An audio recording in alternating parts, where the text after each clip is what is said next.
Hello, everybody. This is the Chocolate News Podcast. I'm your co-host, John Alexander Reese. And I'm your co-host, Andrea Carter. And if you did not know, the Cincinnati Herald has been around since 1955 and is the leading African American owned newspaper in the greater Cincinnati area and northern Kentucky area.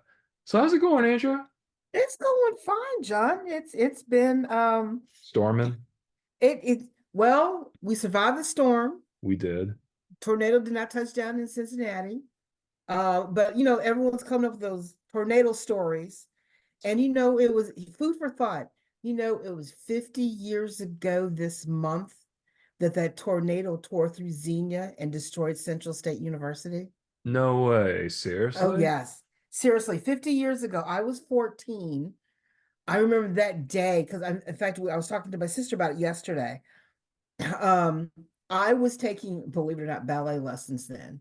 Oh, And wow. That's yes, another story for another time. yeah, we stopped it soon afterwards, but I remember that when the siren went off or there was an alert went off, something went off, and we had to stop classes and we had to hold up in a room waiting for it to be declared safe to come out so our parents could pick us up. And what happens, if I remember correctly, the tornado touched down slightly in Cincinnati, then picked itself back up again. And the storm moved north or northwest, so to speak, or central to the Dayton Xenia area, and touched down in the Xenia area. And if I remember correctly, that tornado was so huge, it was a mile wide. And it Wow. went through the Xenia area and it went through the campus. And and it took a while for the campus to be, at least be rehabbed for what was destroyed. Some things were torn down, were never replaced. Some other things stayed safe. My father taught in the art department there at the time. And I remember his office, he said that he got out of there right before the storm hit. And it was a good thing he did because when the storm hit, where he had been sitting, a tree crashed in on the window. Oh my God. Yes. So there were a lot of close calls at that time. That much I do remember. Again, I was a kid, I was a teenager at that time Right, when it right. all occurred. So now, if you look at Central State's campus now, 50 years later, and also they got through that lawsuit, they got decent funding and everything. It is thriving and it's wonderful. And I know I should do my due diligence and join the alumni association, but it's unbelievable what happened 50 years ago. Wow. So, and a tornado touched down in Adams County. So I know they're going through the damage now. But this is just the beginning of the tornado season. So it's gonna be interesting to see what happens for the rest of the year. But anyway, that being said, it's been an interesting week. The AKs came, they saw the experience, and they're gone. So yay. Yeah. Got through that. Saw opening day parade. The women who came for that conference did not understand what opening day parade means and is. Now they do. Oh, they do. But overall, it was a wonderful conference and they had a great time. Everyone loved Cincinnati. So it was fantastic. And it was nice to see the fountain square was lit up pink. And the Cincinnati sign behind Convention Center was pink and green. So that was nice to see. Yeah. Uh, and it was just nice to see everything else that was pink and green. And so many people who came in for the Reds for the Nationals game, they're like, what the heck is going on? So it was interesting. But news-wise, it's been an interesting week. Yes, it has actually. Very interesting week. A couple foods for thoughts, and we'll get to what happened today. Just be on the lookout. The census is changing their categories of race. The census is always asking for information, updating their polling and things like that. And they are updating their asking of questions regarding to identify people better, especially to ensure those of Hispanic, North African heritage, and Middle Eastern heritage are identified better so to get a more accurate count of who's here and who's not. Mm. So, and it hasn't been updated in 27 years. So it's needed because 27 years ago, the Hispanic population, the Middle Eastern population, and North African heritage population weren't as large as they are now. So that's something to be said. So there's that. And then also, just a quick food for thought for those who are suffering from kidney disease, are in need of a kidney transplant. Please be aware of the process that tests who is the priority for getting a new kidney. They have changed that testing process so that more Black people will be considered for a kidney when it's available than not. The test was biased, and until someone sued, of course, Yeah. it has now been changed so that more Blacks will be eligible for available kidneys than ever before. Mm. So it's kind of sad. We all know that there's bias in medicine, but we don't know how it comes out. We've heard bits and pieces like trying to get pain medication and the need, or doctors won't believe your symptoms, things like that. But this is a process that was biased against Black people needing a kidney, before. And just think, 14,000 Black kidney transplant candidates have lost the chance to wait for a kidney because of this test. Yeah. And now it's changed. So just a little update, a little quick medical update for people who did not see that story. But this is really exciting, especially after her press conference the other day. Angel Reese declared herself ready for the 2024 WNBA draft. All right. So it's going to be interesting to see where she goes. She's one of the bigger names entering in the WNBA draft. But in one article on her entering the draft, she said, "I've done everything I wanted to in college." That she told Vogue. Vogue covered this. "I've won a national championship. I've gotten the Southern Conference Player of the Year. I've been All-American. My ultimate goal is to be a pro and to be on one of the greatest basketball players to play ever. I feel like I'm ready." Everyone watched her press conference or heard about her press conference where she talked about her success. She talked about the death threats and how, emotionally challenging it is. And despite all of that, the Tigers, they were in the run for the final 8 before falling to Iowa on Monday. So, she had a good run. She's not going to be in the final for NCAA, but that's okay. Yeah. It's going to be interesting to see where she goes and who she's going to play for.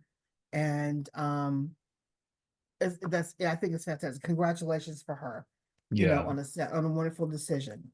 So, Well, what I'm waiting for though is like I'm pretty sure Caitlin Clark is also gonna be in WNBA oh too. So yes, whenever, she whenever they play, it's always gonna be a good game. what's interesting? UConn, both the men's and the women's teams are exciting. It's been very, very, very exciting to watch them play. And they both made the Final Four, Mm. which is, I find it fascinating. You Yeah. know, I wonder what they do with their ball program that nobody else does, because both men's and women are in the Final Four. What are they doing? Because you don't see that equivalent all that often. Oh no, I take it back. North Carolina. No, I'm sorry, South Carolina. They are in the Final Four for women's. The men's team did not go as far as I thought they would. But Right. we won't talk about the bracket because my black bracket blew up when Kentucky lost. As is So everyone's. so I'm not talking about the bracket anymore. But Uh, anyway, that being said, let's also talk about I can't believe they won. I cannot believe it. I mean, it still is unbelievable that Cincinnati Reds won their series. It's great. I I I I think, you know, every year we get an opening day and then we see a number that puts them as a loss. And you're like, okay, next year. Okay, next year.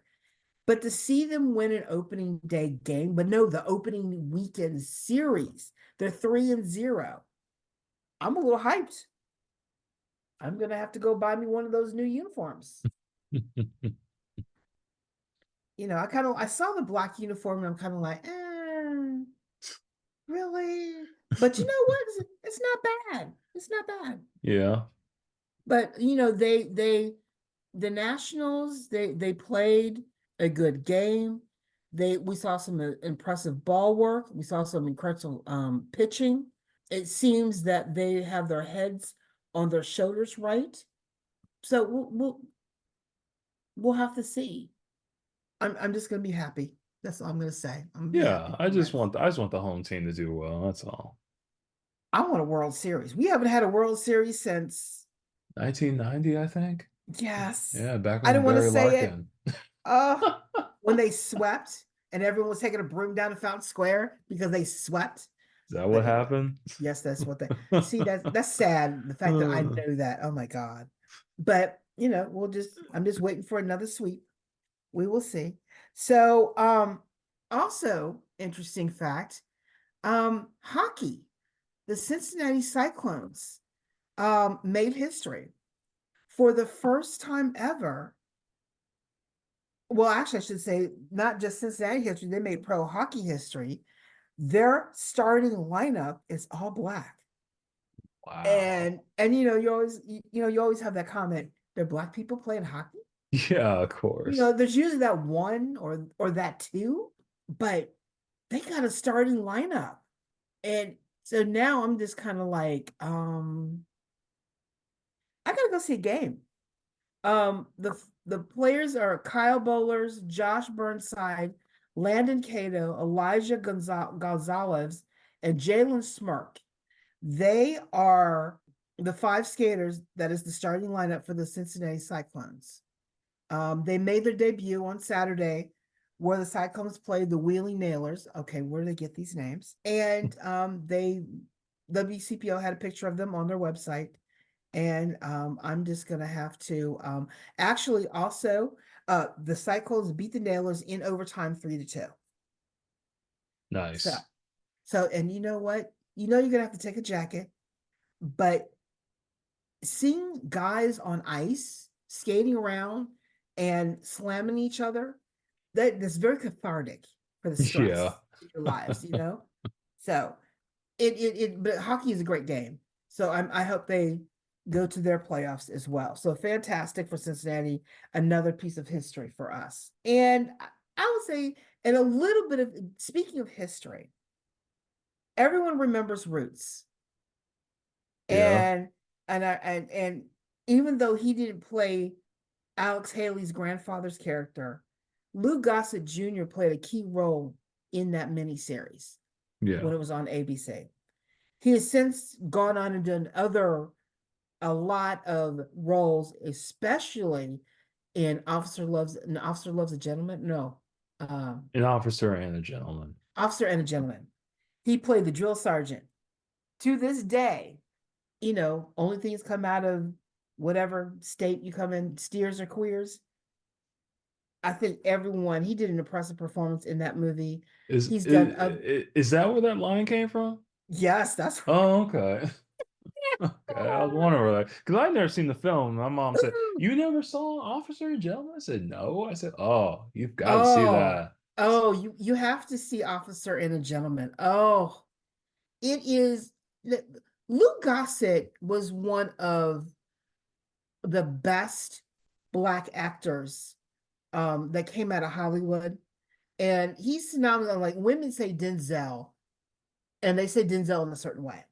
But Hmm. Lou Gossett Jr. is up there as well. He wasn't in What was the Civil War piece? Oh, the Glory, With Denzel Washington and Glory, right? Glory. He wasn't in Glory, but he could have played he could have played in Glory, but he's one of those actors who was able to embody the role and bring out the best in it. He did Roots, he did Officer and Gentleman. He's done a number of other Broadway shows, Raisin in the Sun with Sidney Poitier. He he played Fiddler. That was the name of the character, Fiddler in Roots. Right, Um, right, right. I knew I just couldn't think of it. I'm not going to go through his whole resume, but everyone knows Roots, everyone knows Officer and Gentleman, Raising in the Sun. He he's one of the greats that worked with James Earl Jones, Cecily Tyson, Roscoe Lee Brown, Maya Angelou. He was one you did movies. He transitioned to television. He was in shows like The Bush Baby, Companions in the Nightmare. His breakthrough the role on the silver screen was the landlord, and he was also in Skin Game, Lackawanna Blues, which was good. But his pivotal role was in Officer and Gentleman, and Right. which he earned the Best Supporting Actor. Yeah, he was like, I'm trying to think. I think he was only the, was he?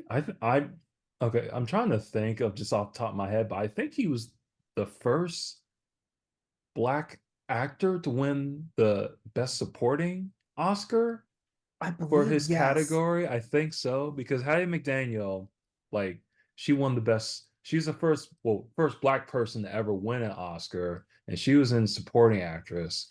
And then Sidney Poitier won best actor like in the 60s. And I think Louis Gossett Jr. won best supporting actor. No, wait, Yes. no, no.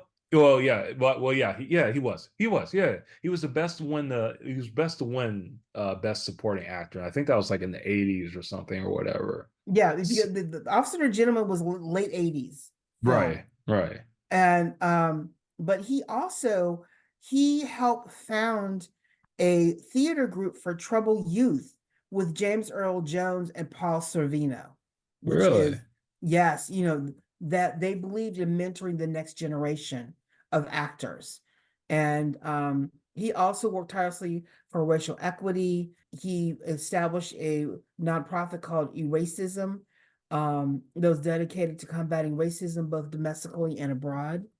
And it's kind of sad that we haven't seen him in the last few years, but both his children, Sadie and Sharon, survive him, and it's it's it's kind of sad. But again, we lost another great one. Yeah. So I hate to Hmm. say that, but it's kind of sad. And then, but even though we lost greatness, we got greatness started in Avondale.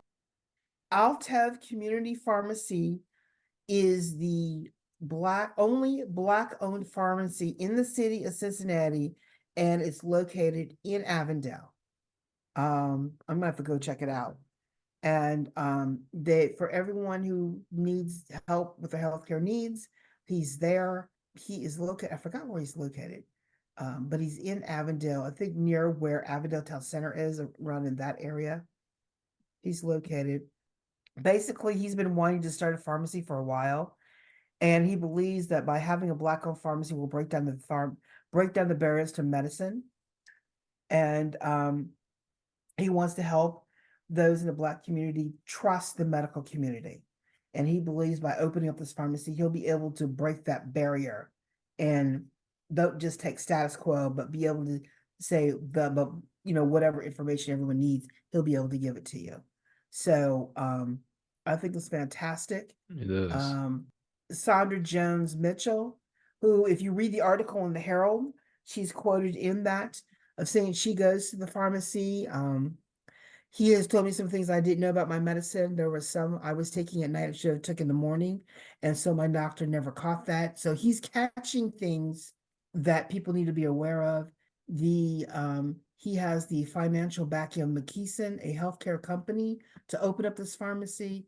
As part of McKesson's pilot program, Project Oasis, The program empowers and supports pharmacy professionals to own and operate their own independent community pharmacies in underserved communities. So I think that's fantastic on McKeeson's part to recognize an opportunity, and we'll see what happens. So congratulations to Avondale and the pharmacy. Mm. Yay. Yeah, definitely. I think also, you know what else is happening is history making? What? The eclipse. Everyone's gearing up Oh, for the eclipse. And I think there's a map on a website showing the path of the eclipse, and it keeps getting adjusted a little bit here and there. But I know it's supposed to pass through Ohio. I just know I'm not going to look up when it happens. It's supposed to happen on April 8th, yeah, I believe. Monday, April the 8th. And so I recommend everyone, if you want to look at the eclipse, get the prescribed sunglasses. Don't take a Yeah. picture of it because it's going to hurt your eyes. And but it's an event that doesn't happen all that often. And it's going to be a total solar eclipse. The a number of museums or parks are going to have events to sort of participate in this. I don't really know the time of oh, I know, 3:08 p.m. Darkness is going to fall at 3:08 p.m. That's when the moon is going to totally block the sun. And so it'll be dark for, I guess, several minutes as it goes through, and then it'll move on. Yeah. So and depending upon where it falls, you'll be able to either see some of it, none of it. The Great Parks is going to set up eclipse spotters for two satellite locations, Parky's Farm and Sharon Woods. They will not be in the path of the totality of the eclipse, but you should be able to see part of the eclipse. And I'm just saying, I think it's just gonna be cool to be able to be part of it, because the last time there was an eclipse was what, early I'm two trying to thousands? I'm trying to think when the the last one was. No, I think the last one was it wasn't early 2000s. It was either 2016 or 2018. I'm trying to think. Yeah, it was in 2017. I remember that because I had the little glasses on and everything because I remember Trump was like looking at it and stuff without glasses and people were making fun of him for that. So Well, I just thought that was fun. Yeah, I remember it was in 2017. well, even though Cincinnati will not be in the path of the totality where you can see the full eclipse, but if you're inclined and you want to take the day off and go someplace where it will be in the totality, Dayton, Lima, Toledo, Findlay, and Cleveland and Akron will be in the path, or somewhat in the path. And the eclipse will only last for 4 minutes. Yeah. So we're talking at 3:08, around 3 o'clock, be prepared. At 3:08, it's going to come through. And then 4 minutes later, so that'll make it about 3:12, 3:15, it's going to be done. Yeah. So, Um, oh, but real quick, you definitely don't want to miss this because I was just looking at something real quick. And they say the next total solar eclipse isn't going to happen until August 23rd, 2044. So, ooh, yeah, that's a long time. that, that, that's 2044. That's 20 years from now. Yeah, so you definitely want to catch it this Ooh. time around Okay, I'm because not even thinking about how old I'm going to be then. So we're not thinking I'm about that part. I'm not gonna think about it either. So Ooh. I just threw data. I'm not thinking about Look, how old I'll you'll be. still be young and spry. I'll be sort of moderately young and spry. But anyway, we're not thinking about that. Okay, all right. Oh man. But I think it's always great. It's an educational moment for kids that don't, see those things.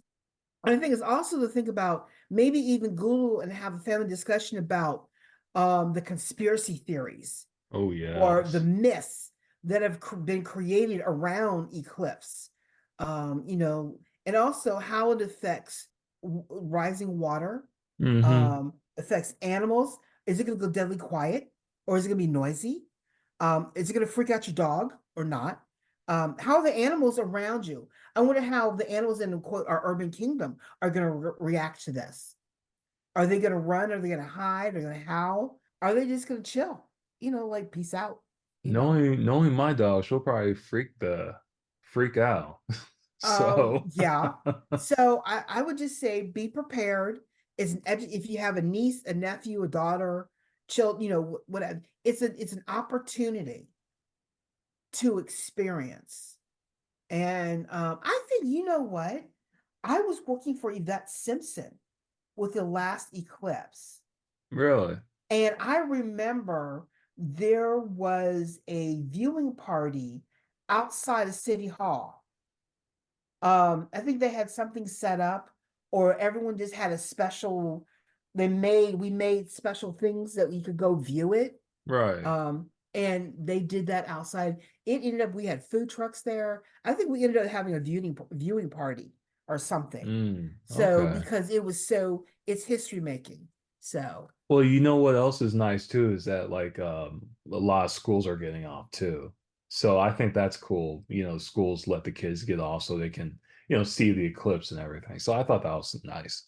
I think it's gonna be fantastic. And long as you don't look up, don't look directly up. Get the special eclipse glasses that will protect your eyes from the rays because there's something about the UV rays when you look up the eclipse, something happens to your eyes if you're not careful. Right. So take care of yourself, practice, you know, um, and just enjoy because there's going to be viewing parties all over the place. Oh yeah. Oh yeah, I can't wait. So, but enjoy the eclipse. I would say also another history making moment. I don't think this got a lot of play in the national news, but it's as a alumnus from an HBCU, I am concerned. The state legislature last Friday voted to remove the entire board of Tennessee State University. The school has had a number of financial issues, which has caused many problems regarding housing, food, things like that. But because it is a publicly funded university, it is the responsibility of the state legislature to fund the school effectively. And they never fully funded the school to take care of these issues. And because they have not fully funded the school, the state legislature went ahead and blamed the board for its problems and removed them last Friday. Now, mind you, according to the article by the National Newspaper Publishers Association, Governor Bill Lee dissolved this board, which was supported by the MAGA Republicans in the Tennessee General Assembly. Of These are the course. same people who put out the three Democrats who spoke out against them and what they're doing regarding gun violence. What's going to happen next? I don't know. The critics argue that TSU's financial management is a manufactured crisis rooted in decades of underinvestment by the state government. The Republicans said, no, it's not. There have been several op-eds written about this situation. In Reynolds' opinion piece that he wrote in a newspaper, he noted that disbanding the TSU board is not an isolated incident, but part of a broader assault on DEI initiatives nationwide. 10 states, including Tennessee, have enacted laws banning DEI policies on college campuses, while governors appointing MAGA loyalists to university trustee positions, further undermining the efforts to promote inclusivity and equality. And, how are you going to handle this when it's a Black school? Yeah. And this is just the beginning of my viewpoint. I believe this is the beginning of setting up a roadmap of other Republican-led state legislatures to dismantle HBCUs and or take over those colleges so they reflect more of their thinking than our thinking. So, when they want to erase, they're going to try and erase everything, which is kind of Yeah. sad. And it's that stupid mindset that, oh, why are there historically black universities? Is that doesn't seem fair or, just stupid Right. stuff like that. I I don't know. I just don't get it. Well, and at times some of the kids come out better prepared by an HBCU than a regular college Yeah. or university because the teachers are have set such a high standard, and they believe in working with the students, and they believe in pursuing excellence and having setting a high standard than in just accepting whatever comes in. So there's that. So we'll be watching that story very, very, very carefully. Last but not least, a very interesting thing is happening in the Montgomery, Alabama. And in Charleston, South Carolina, they opened the African American Museum just Yeah. about 8 months ago. Right. Well, the Freedom Monument Sculpture Park just opened this past weekend in Montgomery, Alabama. And it is a 17-acre site located on the banks of the Alabama River, north on the north side of Montgomery, the city of Montgomery, that focuses on American slavery. According to the executive director of the park, Brian Stevenson, he said the site aims to convey the brutality and horror of American slavery and the resilience and hope of those in it. He, the you know, it's Montgomery was the center of slavery and the domestic slave trade. In 1860, 23,710 people in the county, 66% of the population, were enslaved. Hmm. The city served as the first capital of the Confederacy. According to Stevenson, some 400,000 people were held in bondage along the Alabama River just prior to the Civil War. The nonprofit says that rail lines near the park were built by enslaved people in the 1850s and were used in the buying and selling of human beings. Wow. And if you know, Montgomery has had a long tradition of activism. They were the site of the Montgomery bus boycott in 1955. And you could see, people walking with signs saying, "I'm a man." Selma to Montgomery March happened in 1965. And both key moments in the civil rights movement.